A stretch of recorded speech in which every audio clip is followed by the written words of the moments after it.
Last month, the head of NORAD and NORTHCOM, the military commands that defend North America, told Congress some of those mysterious drones seen flying inside the United States may indeed have been spying. He did not say for whom.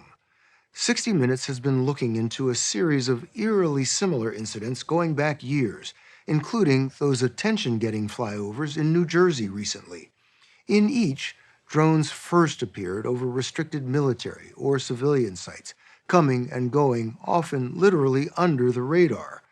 The wake-up call came just over a year ago, when drones invaded the skies above Langley Air Force Base in Virginia over 17 nights, forcing the relocation of our most advanced fighter jets. Our story starts with an eyewitness and an iPhone.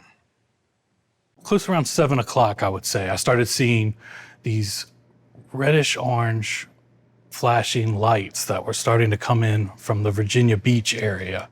It began slowly, like one at a time. Jonathan Butner's close encounter with drones came on December 14th, 2023. He was at his family's cabin on the James River in Virginia, about 100 miles south of Washington, D.C., with a commanding view of several military installations across the water. They started really coming in almost like on a conveyor belt. How many in total? I probably saw upwards of 40 plus. When I first saw that, I was like, those are going directly over Langley Air Force Base. Langley is one of the most critical air bases on the East Coast, home to dozens of F-22 Raptors, the most advanced stealth fighter jets ever built. Butner says from his perch, he has seen it all. I'm very familiar with all the different types of military craft. We have Black Hawks, we have the F-22s, and these were like nothing I've ever seen. Butner took these iPhone videos of the objects coming and going for nearly an hour and a half. These are the only public videos of the drones over Langley. Here's another one. From each other, yes. He shared this video with the FBI for its investigation. And another. Yes. The reports were coming in 20 to 30 sightings, same time every evening, 30 to 45 minutes after sunset. Retired four-star General Mark Kelly was the highest-ranking officer at Langley to witness the swarm. A veteran fighter pilot, Kelly went up to the roof of a squadron headquarters for an unobstructed view of the airborne invaders. So what'd you see? Well, what you saw was different sizes of incursions of aircraft. You saw different altitudes, different airspeeds. Some were rather loud, some weren't near as loud. What was the smallest one? What was the largest one? The smallest, you're talking about a commercial size quadcopter. And then the largest ones are probably size what I would call a bass boat or a small car. The size of a small car. Mm-hmm. At the time, General Glenn Van Herk was Joint Commander of NORAD and NORTHCOM, the military commands that protect North American airspace. He has since retired. I actually provided support in the form of fighters, airborne warning and control platforms, helicopters, to try to further categorize what those drones were at the time. 10 months earlier, he ordered an F-22 from Langley to shoot down that Chinese spy balloon over the Atlantic after it had sailed across the U.S. But this time, he found himself ill-equipped to respond. NORAD's radar systems, designed during the Cold War to detect high-altitude air, space, or missile attacks, were unable to detect low-flying drones that could be seen with the naked eye. Why don't we just shoot them down? Well, first, you have to have the capability to detect, track, identify, make sure it's not a civilian airplane flying around. If you can do that, Bill, then it becomes a safety issue for the American public. Firing missiles in our homeland is not taken lightly. We're not able to track them? We're not able to see where they originate? No, it's a capability gap. Certainly, they can come and go from any direction. The FBI is looking at potential options, but they don't have an answer right now. And there haven't been answers for similar encroachments for more than 5 years. There are multiple UAS in vicinity of Paul Hamilton, CPA 100 feet in altitude off the bow. In 2019, naval warships training off the California coast were shadowed for weeks by dozens of drones. We have visual of 4 probable unidentified drones with course unknown and speed unknown. For years, the Pentagon did little to dispel speculation these images, taken with night vision equipment, were UFOs. But ships' logs show they were identified as drones at the time. And the Navy suspected they came from this Hong Kong-flagged freighter sailing nearby, but couldn't prove it. Since then, the defense news site The War Zone has documented dozens of drone intrusions at sensitive infrastructure and military installations. In 2019, the Palo Verde nuclear plant in Arizona, the largest power producer in the country. In 2024, an experimental weapons site in Southern California where defense contractors are building the next generation of stealth bombers. Last December, the Army confirmed 11 drone sightings over the Picatinny Arsenal in northern New Jersey, where advanced weapons are designed and built. What is that? Which ignited a public frenzy, with sightings of unidentified flying objects all over the region. New Jersey remains the epicenter of the drone mystery. While much of the country was fixated on New Jersey, another swarm of drones was disrupting operations at an airbase in the UK, where U.S. nuclear weapons have been stored. Clearly, there is a military intelligence aspect of this. Republican Senator Roger Wicker of Mississippi is chairman of the Armed Services Committee that oversees the Pentagon. We talked to him this past December. Do you believe that these drones are a spying system, a spying platform? What would a logical person conclude? That these are yes. spying incursions. And yet, I can tell you, I am privy to classified briefings at the highest level. I think the Pentagon and the National Security Advisors are still mystified. Still mystified? Yes. More alarming? With drones overhead, some of the F-22s stationed at Langley were moved to a nearby airbase for their own protection. There's a new wartime reality. Drones that can spy can also destroy. Deep inside Russia, advanced aircraft have been destroyed by Ukrainian drones. General Van Herk told us drones could do the same thing here. I have seen video of drones in various sizes flying over the F-22 flight line at Langley. What's your reaction to that? They could drop ordnance on them, drop bombs on them. They could crash into them to disable them. Was that a concern? Absolutely, it's a concern. Small UAS or drones can do a myriad of missions. President Biden was informed of the Langley intrusions, and meetings were held at the White House to figure out how to bring the drones down. But after 17 nights, the drone visitation stopped. A senior official in the Biden White House later downplayed the incident to 60 Minutes, saying it was likely the work of hobbyists. From what you saw, did you rule out that these might be hobbyists sending these drones up? No, it would be my assessment they weren't hobbyists because of the magnitude of the events, the sizes of some of the drones, and the duration. So what's going on? Well, I wish I had the answer. It certainly could have a foreign nexus, a threat nexus. They could be doing anything from surveilling critical infrastructure, just to the point of embarrassing us from the fact that they can do this on a day-to-day basis, and then we're not able to do anything about it. In overseas war zones, the U.S. military has broad authority to bring down menacing drones with gunfire, missiles, and electronic jamming. Here at home, any of those actions would pose a threat to civilians on the ground and in the air. Well, we certainly need new systems to counter this threat. A year ago, General Gregory Guillot, a combat veteran, took control of NORAD and NORTHCOM. He ordered a 90-day assessment of operations and says the drones, or UAVs, at Langley became the centerpiece. We're the most powerful military on the face of the earth, and yet drones could fly over a major Air Force base and we couldn't stop them? How is that possible?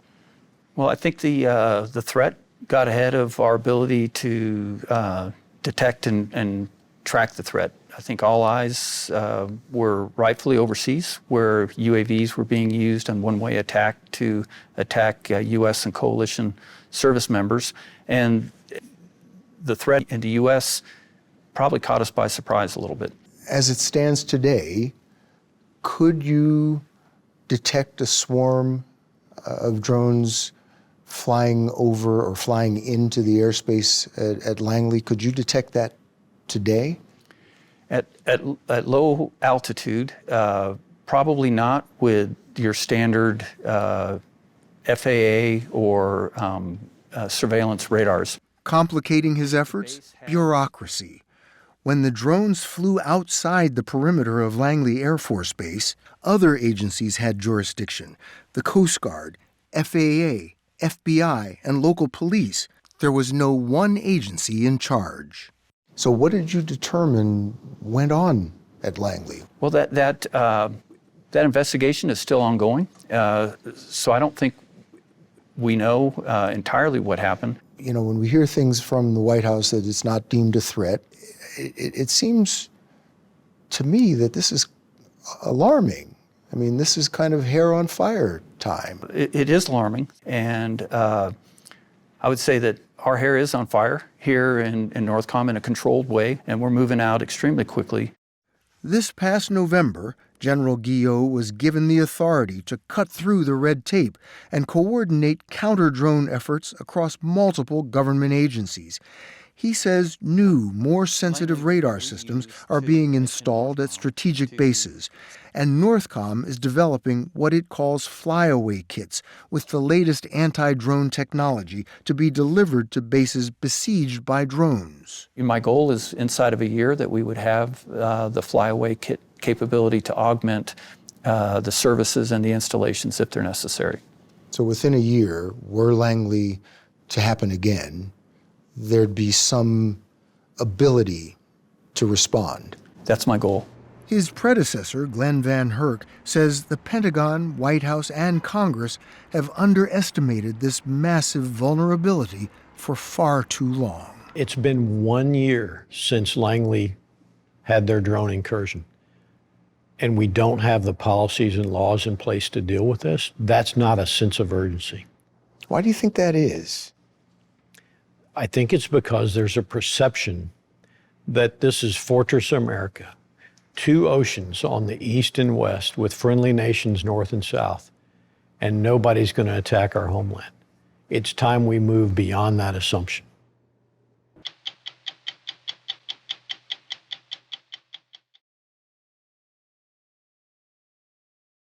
Earlier this summer, the Director of National Intelligence and Secretary of Defense released a highly anticipated, unclassified report about something the Pentagon calls unidentified aerial phenomena, or UAP, more commonly known as UFOs. The government's grudging acknowledgement of 144 mysterious sightings documented by our military comes after decades of public denial. But as we first reported in May, whatever is trespassing in our skies and seas poses a serious safety risk to our servicemen and women, as well as our national security. So what you're telling me is that UFOs, unidentified flying objects, are real. Bill, I think we're beyond that already. The government has already stated for the record that they're real. I'm not telling you that. The United States government is telling you that. Luis Elizondo spent 20 years running military intelligence operations worldwide in Afghanistan, the Middle East, and Guantanamo. He hadn't given UFOs a second thought until 2008. That's when he was asked to join something at the Pentagon called the Advanced Aerospace Threat Identification Program, or ATIP. The mission of ATIP was quite simple. It was to collect and analyze information involving anomalous aerial vehicles. What I guess in the vernacular you call them UFOs. We call them UAPs. You know how this sounds. It sounds nutty, wacky. Look, Bill, I'm not telling you that it doesn't sound wacky. What I'm telling you, it's real. The question is, what is it? What are its intentions? What are its capabilities? Buried away in the Pentagon, ATIP was part of a $22 million program sponsored by then Senate Majority Leader Harry Reid to investigate UFOs. When Elizondo took over in 2010, he focused on the national security implications of unidentified aerial phenomena documented by U.S. service members. Imagine a technology that can do 600 to 700 G-forces, that can fly at 13,000 miles an hour, that it can evade radar, and that can fly through air and water and possibly space. And, oh, by the way, has no obvious signs of propulsion, no wings, no control surfaces, and yet still can defy the natural effects of Earth's gravity. That's precisely what we're seeing. Elizondo tells us ATIP was a loose-knit mix of scientists, electro-optical engineers, avionics and intelligence experts, often working part-time. They combed through data and records and analyzed videos like this.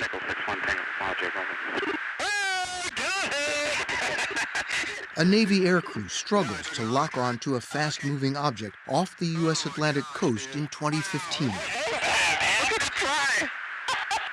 Recently released images may not convince UFO skeptics, but the Pentagon admits it doesn't know what in the world this is. Or this. Or this. So what do you say to the skeptics? It's refracted light, weather balloons, a rocket being launched, Venus. In some cases, there are simple explanations for what people are witnessing, but there are some that are not. We're not just simply jumping to a conclusion that's saying, oh, that's a UAP out there. We're going through our due diligence. Is it some sort of new type of cruise missile technology that China has developed? Is it some sort of high-altitude balloon that's conducting reconnaissance? Ultimately, when you have exhausted all those what-ifs and you're still left with the fact that this is in our airspace and it's real, that's when it becomes compelling and that's when it becomes problematic. Former Navy pilot Lieutenant Ryan Graves calls whatever is out there a security risk. He told us his F-18 squadron began seeing UAPs hovering over restricted airspace southeast of Virginia Beach in 2014 when they updated their jet's radar, making it possible to zero in with infrared targeting cameras. So you're seeing it both with the radar and with the infrared, and that tells you that there is something out there. Pretty hard to spoof that. These photographs were taken in 2019 in the same area. The Pentagon confirms these are images of objects it can't identify. Lieutenant Graves told us pilots training off the Atlantic coast see things like that all the time. Every day. Every day for at least a couple of years. Wait a minute, every day for a couple of years? Mm-hmm. I don't see an exhaust plume. Including this one, off the coast of Jacksonville, Florida in 2015, captured on a targeting camera by members of Graves' squadron. Look at that thing. It's rotating. Oh my gosh. They're all going against the wind. The wind's 120 knots from the west. Look at that thing, dude. You can sort of hear the surprise in their voices. You certainly can. They seem to have broke character a bit. And we're just kind of amazed at what they were seeing. What do you think when you see something like this? This is a difficult one to explain. You have rotation, you have high altitudes, you have propulsion, right? I don't know. I don't know what it is, frankly.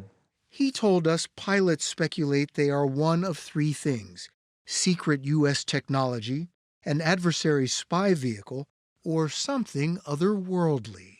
I would say, the highest probability is it's a threat observation program. Could it be Russian or Chinese technology? I don't see why not. Are you alarmed? I am worried, frankly. If these were tactical jets from another country that were hanging out up there, it would be a massive issue. But because it looks slightly different, we're not willing to actually look at the problem in the face. We're happy to just ignore the fact that these are out there watching us every day.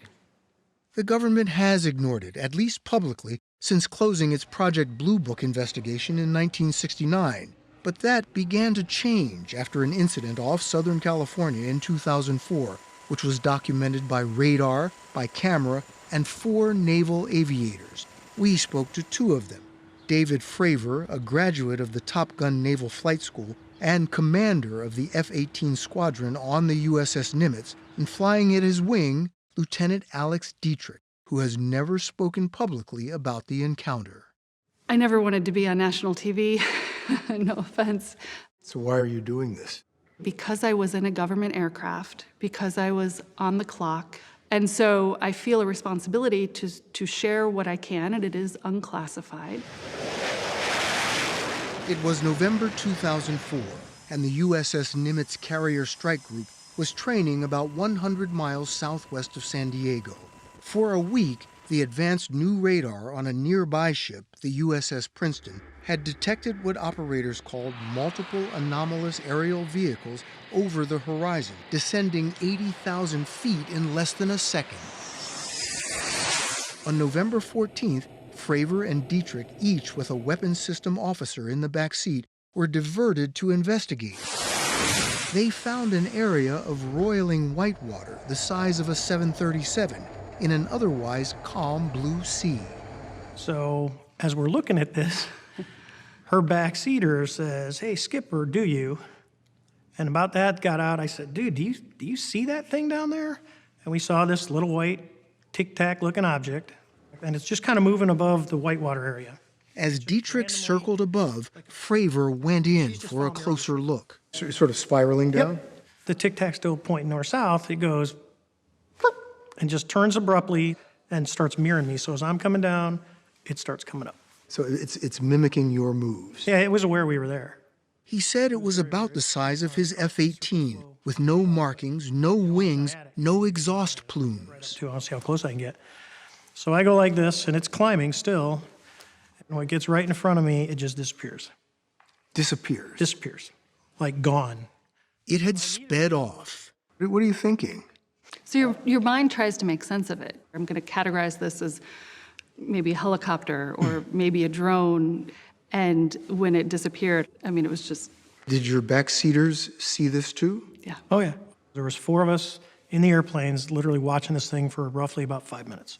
Seconds later, the Princeton reacquired the target, 60 miles away. Another crew managed to briefly lock onto it with a targeting camera before it zipped off again. You know, I think that over beers, we've sort of said, hey, man, if I saw this solo, I don't know that I would have come back and said anything because it sounds so crazy when I say it. You understand that reaction? I do. We've had some people tell me, you know, when you say that, you can sound crazy. And I'll be honest, I'm not a UFO guy. But from what I hear you guys saying, there's something. Yes. Oh, there's definitely something that, I don't know who's building it, who's got the technology, who's got the brains, but there's something out there that was better than our airplane. The air crew filed reports. Then, like the mysterious flying object, the Nimitz encounter disappeared. Nothing was said or done officially for 5 years, until Lou Elizondo came across the story and investigated. We spend millions of dollars in training these pilots, and they are seeing something that they can't explain. Furthermore, that information is being backed up on electro-optical data, like gun camera footage, and by radar data. Now, to me, that's compelling. Inside the Pentagon, his findings were met with skepticism. ATIP's funding was eliminated in 2012, but Elizondo says he and a handful of others kept the mission alive, until finally, frustrated, he quit the Pentagon in 2017, but not before getting these 3 videos declassified. And then things took a stranger turn.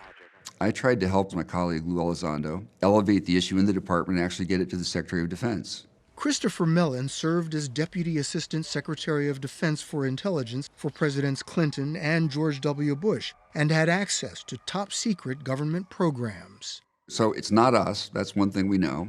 We know that. I could say that with a very high degree of confidence, in part because of the positions I held in the department, and I know the process. Mellon says he grew concerned nothing was being done about UAPs, so he decided to do something.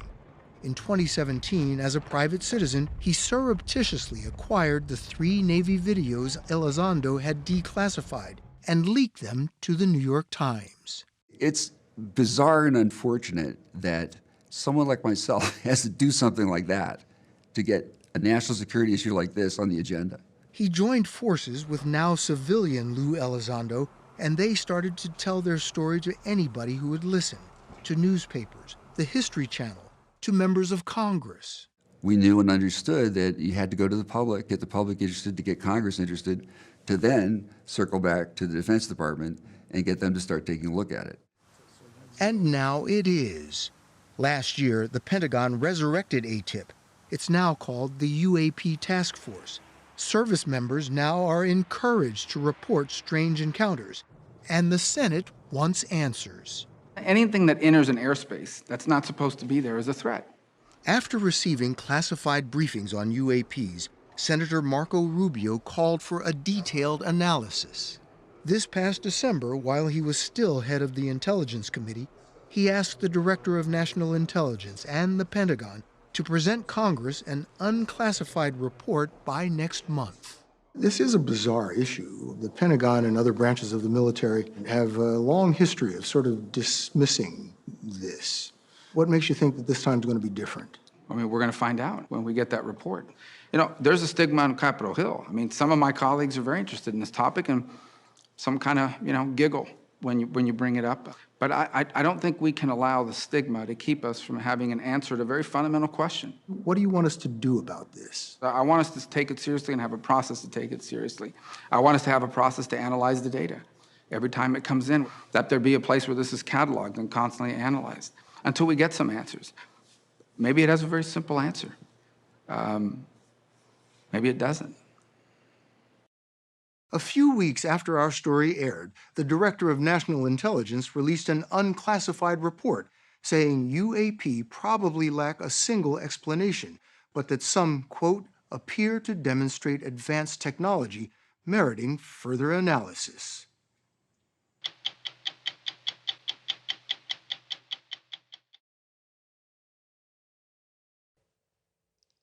The United States Navy helped secure victory in 2 world wars and the Cold War.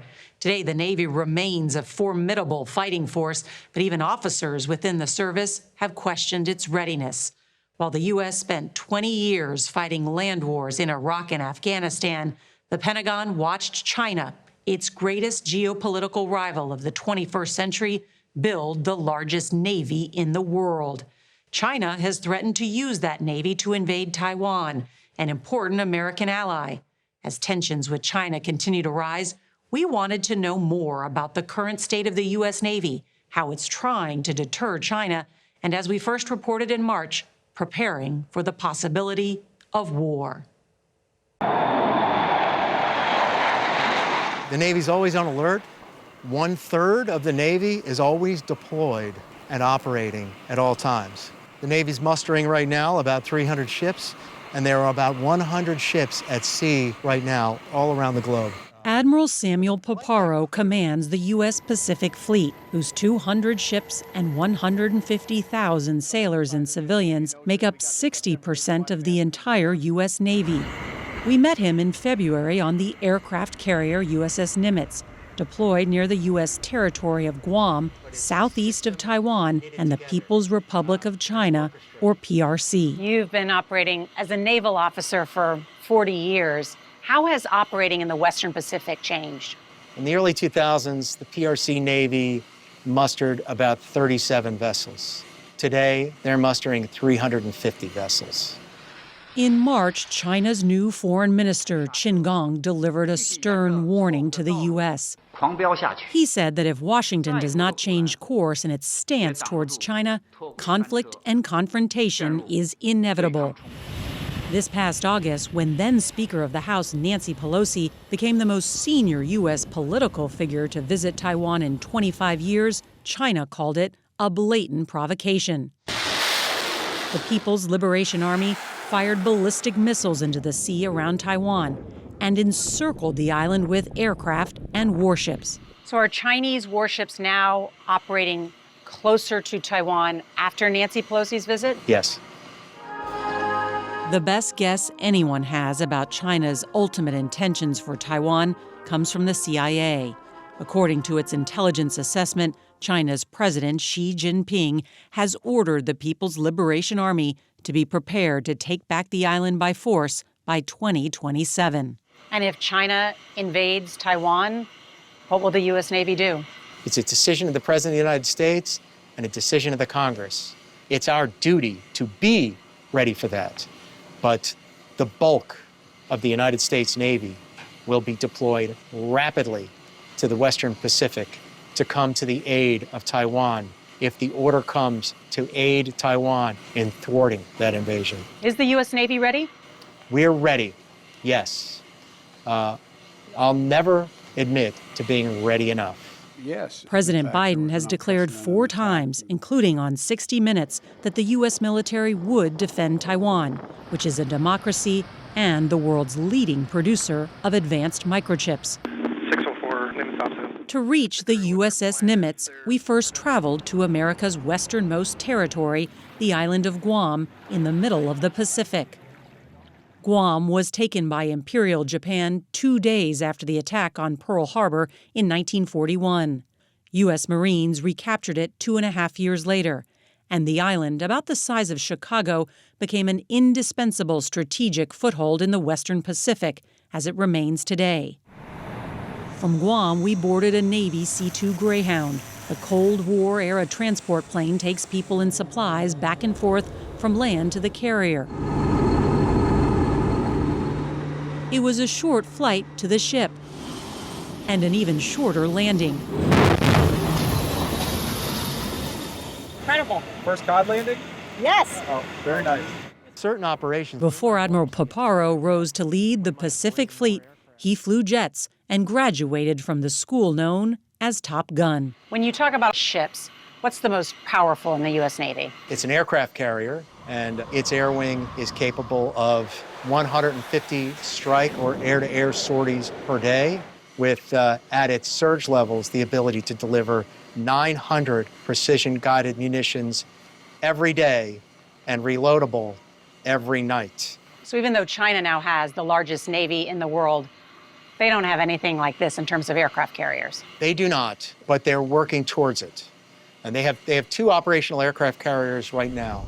That's China's 2 diesel-fueled carriers to the U.S.'s 11 nuclear-powered ones that can carry a total of about 1,000 attack aircraft, more than the navies of every other nation on Earth combined. I'll tell you this, we are here to stay, right, in the South China Sea and in this part of the world. And I think that's the message that we really want to convey to not only China, but the entire world. We will sail wherever international law allows. Lieutenant Commander David Ash flies an FA-18.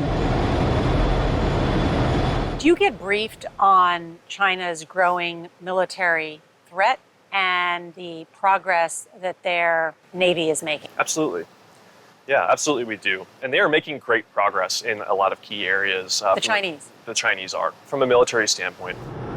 This video from Weapons Systems Officer Lieutenant Commander Matthew Carlton shows his FA-18 strafing ground targets with a machine gun on a U.S. weapons range near Guam. The pilots on the Nimitz also conduct air-to-air combat, or dogfighting drills, daily. How aggressive has China become in the air? Aggressive. And just some examples include unsafe, unprofessional intercepts where they move within single digits of feet of other aircraft, flashing the weapons that they have on board to the aircrew of the other aircraft, operating in international airspace, maneuvering their aircraft in such a way that denies the ability to turn in one direction. If they're safe and professional, then there's no problem. Everybody has the right to fly and sail wherever international law dictates. But the Chinese are pushing that. They are pushing it. China's increasingly aggressive moves in the Western Pacific, encroaching on territory, illegal fishing, and building bases in the middle of the South China Sea, have pushed nations like Japan and the Philippines to forge closer military ties to the U.S. And earlier this year, Britain, the U.S., and Australia signed a landmark deal to jointly develop nuclear-powered attack submarines to patrol the Pacific. This is how China and Taiwan appear on most maps.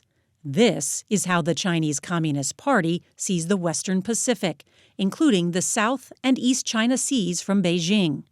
Taiwan is the fulcrum in what China's leaders call the First Island Chain, a constellation of U.S. allies that stretches across its entire coast.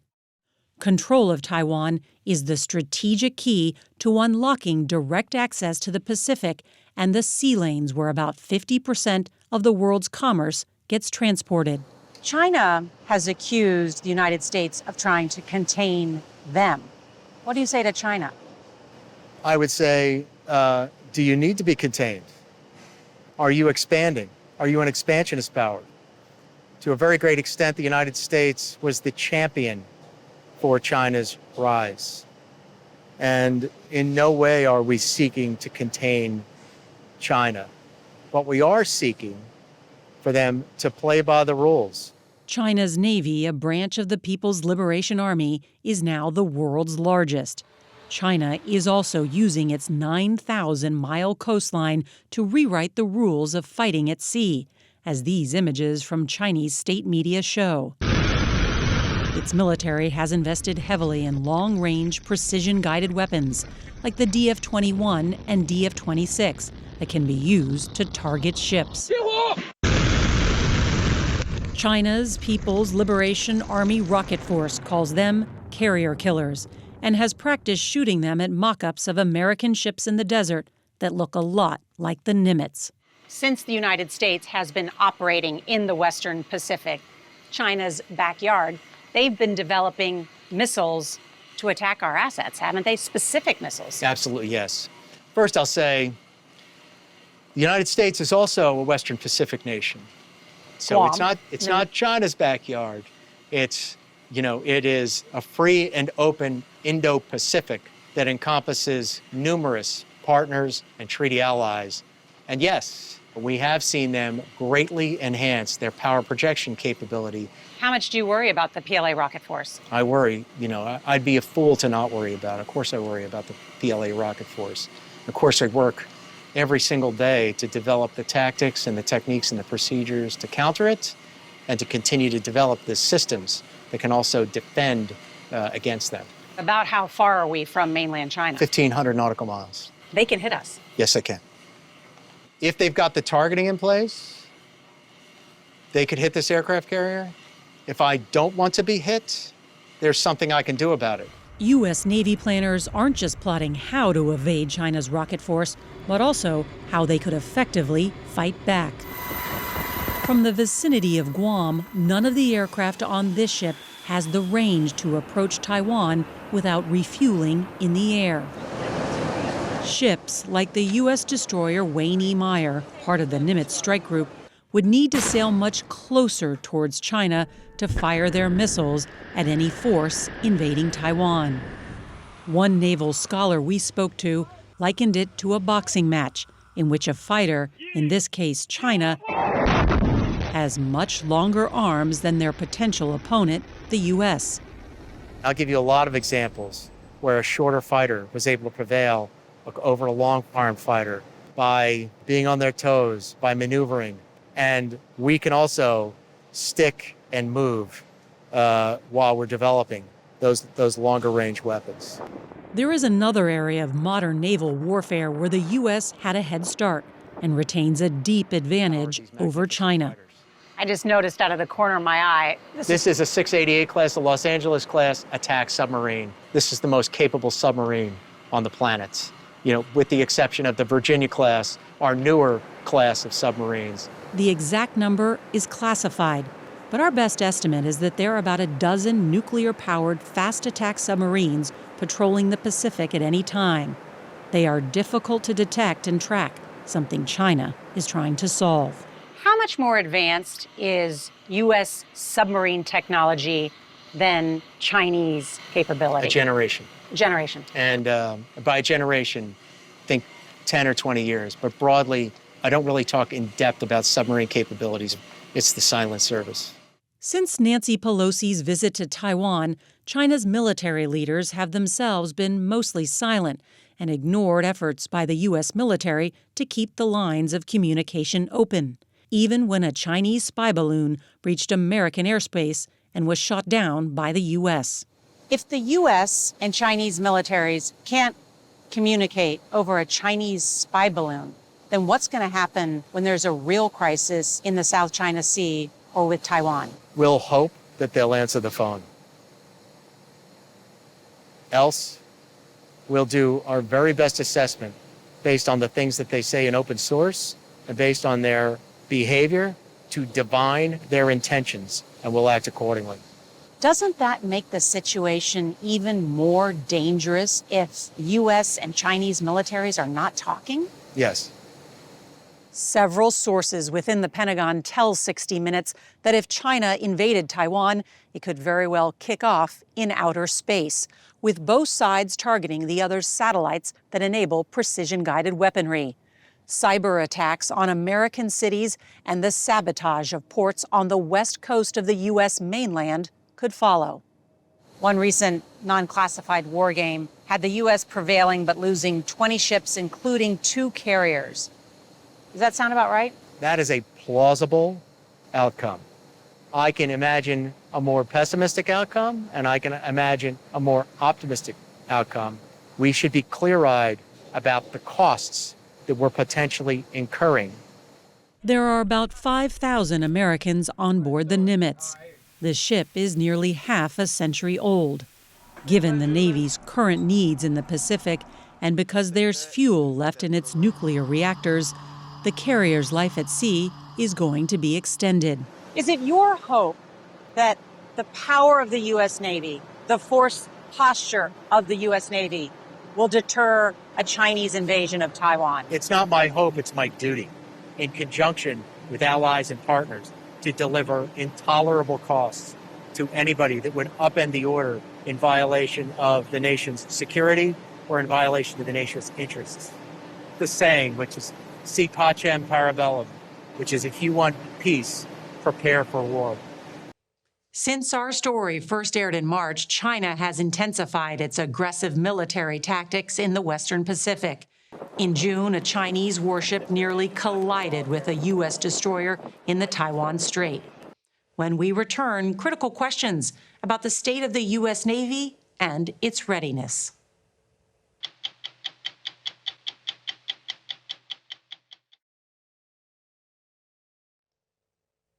"60 Minutes" spent months talking to current and former naval officers, military strategists, and politicians about the state of the U.S. Navy. One common thread in our reporting is unease, both about the size of the U.S. fleet and its readiness to fight. The Navy's ships are being retired faster than they're getting replaced, while the Navy of the People's Republic of China, or PRC, grows larger and more lethal by the year. We first asked the commander of the U.S. Pacific Fleet, Admiral Samuel Paparo, about this on our visit earlier this year to the USS Nimitz, the oldest aircraft carrier in the Navy. We call it the decade of concern. We've seen a tenfold increase in the size of the PRC Navy. Technically speaking, the Chinese now have the largest Navy in the world in terms of number of ships, correct? Yes. Do the numbers matter? Yes. As the saying goes, quantity has a quality all its own. At some point, are they going to reach numbers that we can't prevail over? I'm not comfortable with the trajectory. If you look at a map of the Indo-Pacific, one thing becomes clear. There's a lot of water on that map. And so ours has to be a maritime strategy. Republican Mike Gallagher and Democrat Elaine Luria served together on the House Armed Services Committee in the last Congress. What is it about the U.S. Navy that has allowed the two of you to find common cause? I think we share a sense of the urgency of the moment. We see increasing threats from China in particular in the Indo-Pacific. We feel like we're not moving fast enough to build a bigger Navy. Congressman Gallagher is a Marine veteran who represents Green Bay, Wisconsin. He chairs the new House Committee on China. He's concerned that under the Navy's current plan, the fleet will shrink to about 280 ships by 2027, the same year the CIA says China has set for having the capability to take Taiwan by force. So we will be weakest when our enemy is potentially strongest. China's increased rhetoric and potential aggression against Taiwan, we're going to have to be ready to respond today with the forces we have today. Former Congresswoman Elaine Luria represented Virginia Beach until this past January. An Annapolis graduate, Luria had a 20-year naval career before being elected to Congress. What would you say the state of the U.S. Navy is today? I think the Navy has not received the attention and resources that it needs over 2 decades. I mean, I served on 6 different ships. Every single one of those ships was either built during or a product of the fleet that was built in the Cold War. Both Mike Gallagher and Elaine Luria have lobbied for government money for the shipyards in or near their districts. But they say this is less about jobs and more about national security. If we don't get this right, all of these other things we're doing in Congress, ultimately that might not matter. If you think about what a coherent grand strategy vis-a-vis China would be, hard power would be the most important part of that, and the Navy would be the most important component of your hard power investments. Over the last 2 decades, the Navy spent $55 billion on 2 investments that did not pan out. The first was a class of destroyers known as the Zumwalt. The futuristic fighting ships were supposed to revolutionize naval warfare. 32 were ordered, but only 3 were ever launched. The cost of each ship, by one estimate, was upwards of $8 billion, making them the 3 most expensive destroyers ever put to sea. Another example is the Littoral Combat Ship, or LCS, designed to be a fast, all-purpose warship for shallow waters. $30 billion later, the program ran aground after structural defects and engine trouble. Within the Navy, the LCS earned the unfortunate nickname Little Crappy Ship. The Navy's last few decades have been described as a lost generation of shipbuilding. Is that overly dramatic? I don't think so. We're still struggling to build ships on time, on budget, and that's something we absolutely need to fix going forward. This past March, we spoke with Admiral Mike Gilday at the Pentagon. He is the Chief of Naval Operations and is responsible for building, maintaining, and equipping the entire U.S. Navy. Is the Navy in crisis? No, the Navy's not in crisis. The Navy is out on point every single day. Is it being outpaced by China? No. Our Navy's still in a position to prevail. But that's not blind confidence. We are concerned with the trajectory that China's on, with China's behavior. But we are in a good position right now if we did ever get into a fight against them. How would you describe what China has been able to do militarily over the last 20 years? The most alarming thing is the growth of not only their conventional forces, but also their strategic nuclear forces, their cyber capability, their space capability, and how they are using that to force other nations' navies out of certain areas in the South China Sea. Instead of recognizing international law, they want to control where those goods flow and how. What lessons did the U.S. Navy learn from some of the shipbuilding mistakes of the last 20 years? I think one of the things that we learned was that we need to have the design well in place before we begin bending metal. And so we are going back to the past, to what we did in the 80s and the 90s. The Navy has the lead. There is a tendency among the great powers to look at each other's naval buildups with deep suspicion. Toshi Yoshihara of the Center for Strategic and Budgetary Assessments may know more than any scholar in the West about China's Navy. China will have about 440 ships by 2030, and that's according to the Pentagon. Why is China able to build more warships more quickly than the U.S.? China has clearly invested in this defense industrial infrastructure to produce these ships, which allows them to produce multiple ships simultaneously, essentially outbuilding many of the Western navies combined. China's Navy piggybacks on a booming commercial shipbuilding industry kept afloat by generous state subsidies, inexpensive materials, and cheap labor. In the United States, it's a different story. After the Cold War ended, the shipbuilding industry consolidated, and many of the yards where ships were both built and maintained closed down. What do you see when you see China's shipbuilding program? It's very robust. Do we have enough shipyards? No. I wish that we had more commercial shipyards. Over my career, we've gone from more than 30 shipyards down to about 7 that we rely upon on a day-to-day basis to build ships. One of those yards is run by Huntington Ingalls Industries, which built the state-of-the-art new Ford-class aircraft carrier. After controlled explosions in 2021 to prove it could withstand combat, the Ford got closer to deployment, 6 years late and billions of dollars over budget. The Navy's not just struggling to build new ships on time. According to the Government Accountability Office, or GAO, there's a multi-year backlog repairing the ships in the fleet. Our maintenance backlog is one of the primary things that I'm working on to correct. So just 3 years ago, we had 7,700 delay days, that is, extra days in a shipyard by ships when they weren't operational. We have cut that down to 3,000. We are not satisfied. Maintenance delays mean sailors can't come home because the ship that's supposed to replace them is not ready. It means longer deployments. It means away from your family more. That's a big strain on the workforce. The more ships that we can have available to send at sea alleviates many of those problems that you pointed out. Sailors join the Navy to see the world, and so it's my job to make sure that those maintenance delays go to zero and we can get those ships to sea as quickly as possible. In the last year alone, at least 10 sailors assigned to ships undergoing maintenance or working at maintenance facilities have died by suicide. It is a problem that we're taking very, very seriously. And down to every leader in our Navy, everybody has a responsibility to look out for each other, to take care of each other. There is no wrong door to knock on when you need help. Admiral Gilday says the U.S. Navy's main advantage over China is America's sailors. His goal is to modernize the U.S. fleet and have those sailors serving alongside hundreds of unmanned vessels by 2045. I think unmanned is the future. And so I think that some 40% of our fleet in the future, I believe, is going to be unmanned. Are these like underwater drones?